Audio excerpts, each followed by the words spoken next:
वृक्ष अनुभव घेऊनही मन कोमल व मृदू असेल तर राम कळला समजावा. खरे खोटे करणे सोपेच, पण जिभेने संयमाचा बांध ठेवला तर राम कळला समजावा. रोज मुखवटे भेटतील, पण स्वतःतील सच्चेपणा डगमगला नाही तर राम कळला समजावा. परिस्थिती कधी भयभीत करत असताना जर नेटाने पुढे चालता आले तर राम कळला समजावा. मतलबाची नाती बघूनही स्नेहाचा ओलावा आटला नाही तर राम कळला समजावा. अनेकदा काही गोष्टी सहज साध्य असूनही त्याग करता आला तर राम कळला समजावा.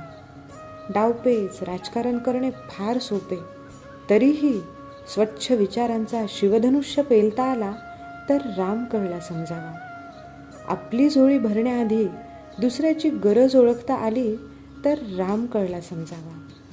पैसा, पद, प्रतिष्ठा असूनही षड्रिपू सांभाळता आले तर राम कळला समजावा.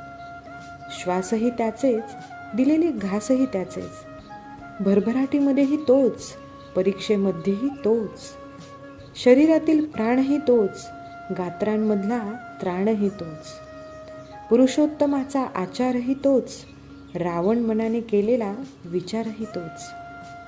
राम माझा तुमचा नाही, राम केवळ दैवतही नाही. राम एक तत्व, एक विचार, प्रवृत्ती, तपश्चर्या आहे. तो चराचरात आहेच, पण त्याआधी तो आपल्यात आहे याची प्रचिती येणे गरजेचे. तरच राम हा विचार आयुष्याला कलाटणी देऊ शकतो.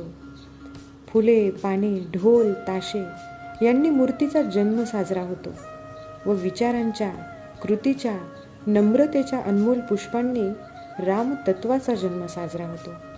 जय श्रीराम.